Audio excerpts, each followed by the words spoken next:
Welcome back to Tell Your Story. My name is Nason. I'm Corey. This is a special edition of Tell Your Story where we reply to an email that we got. It was from Sarah from Pennsylvania. Thank you, Sarah. Thanks, Sarah.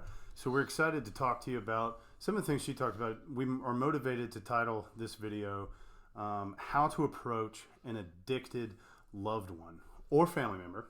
And in Sarah's email, she talks about a brother that might be in active addiction that's pulling away from his family. And it's tough to get to him. It's tough to talk to him. You know, where do you go next? So we've put together a couple of pieces here to talk about how we might do that. Our own experiences. We set a foundation for you guys. Your loved one might right now, maybe a family member, might be holding you hostage mentally. You know, you just don't know how to help that person. And for us, we talked about a foundation here to start, and that's building trust and credibility. You want to stop being the bad guy, and then having good boundaries. So, you know, setting up boundaries so that you are taking care of yourself while trying to help that person. Yeah, setting boundaries is very important when approaching, a loved one, a family member, whoever it may be, because it's very easy to enable someone without realizing it. So you have to set those healthy boundaries for yourself in order to not, enable them. Yeah, to be doing bad things. So we're going to set a disclaimer here too, because we are not professionals. I wrote that Corey and I are not professionals. This is not professional information, but general advice from our own experience and research. So we're not going to talk much about the foundation setting, but we're going to talk to you about 3 specific things that we think can help you approach that family member or that loved one. And we're going to start with first identifying whether or not this loved one or family member needs professional help to get better. What does that help look like? Often enough, we find that a lot of our family members and friends might not actually need to be put away for 90 days in a rehab to get the help they need, when in fact, they might just need to change a couple of things, mainly the big 3, people, places, or things, in order to stop medicating themselves on the daily to get through their life. You're hanging out at a bar, you're probably going to drink. If you're hanging out at a trap house, you're probably going to get high. Exactly.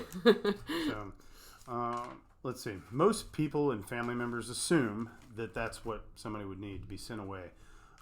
So I have notes that said, most times, and this is not for all rehabs, sometimes rehab can be a good thing. If you're going to a rehab, we are we both went to rehab, and rehab worked for us.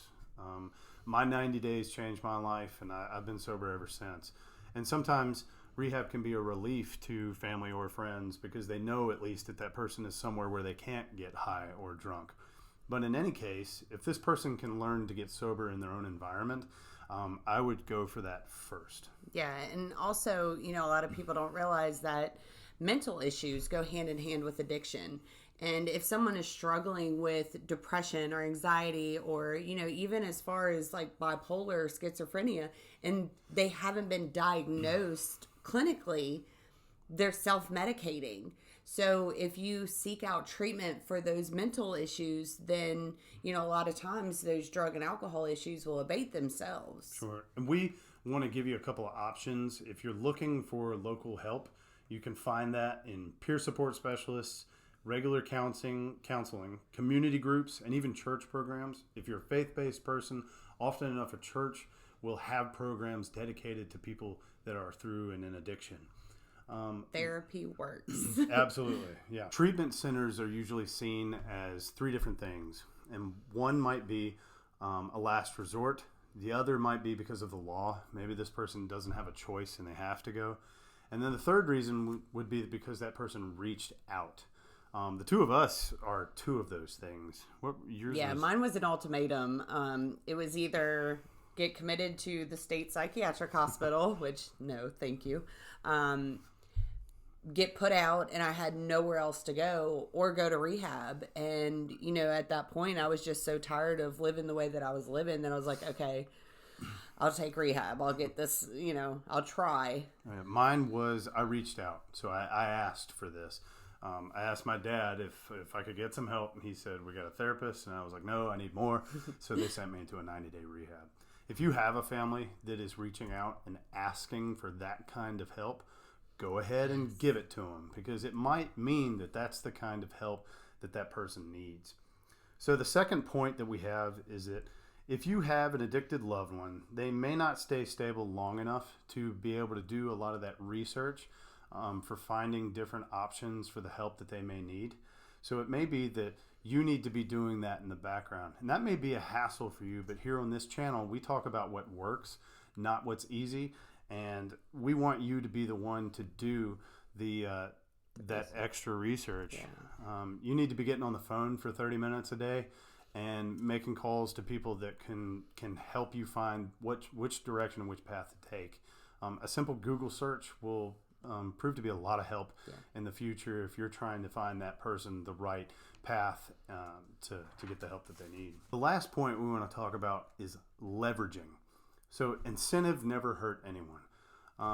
And in this situation, we're talking about accountability, really, and this is leveraging the goals and things that maybe this addict or family member wants to achieve by keeping them accountable to get to that goal.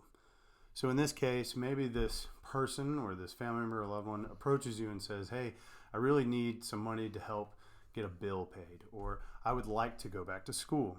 And so in that moment, you might say to them, that's awesome. I would love to help you get there, but here are a couple of things we need to do beforehand, and I will help you do that. Because the idea here is that we want to go back to that foundation and say that we don't want to be the bad guy. I don't want to corner you to help you. Right. I want to present you with options in order to get you moving and further into the right direction. And holding that person accountable and helping them to achieve their goals is huge. It's very important. Absolutely. So I hope this information has been useful for you or anyone that you're seeking to help. We're going to leave some links down below in the show notes, in particular for AmericanAddictionCenters.org, where you can find a lot more information on certain situations and how to help those in need that are approaching those addictions. We also have a Patreon below. For the cost of less than a cup of coffee, you can support us and our channel if you love our content. If you support us with $10 or more, we will respond once a month to you with any questions that you have with a personalized video that we've created. We also have our email down below, which we're really excited about because that's kind of new for us. Yeah. If you guys want to reach out and send us an email with your story, like how you found sobriety, questions you have about addiction, do not fear, reaching out to us. We love these emails and we love responding. We have another one coming up next week that I'm excited to share with you. And we're hoping in the future that we can make this a bigger part of our channel in order to keep certain things anonymous, but also to share with you stories from around the world, from other people that have sent us. Even from Sarah, again, she's thousands of miles away from us, and we loved sharing that with you. Yeah. So thanks for being a part of the show tonight. We enjoy and love what we do here, and I guess we'll see you guys in the next one. Peace.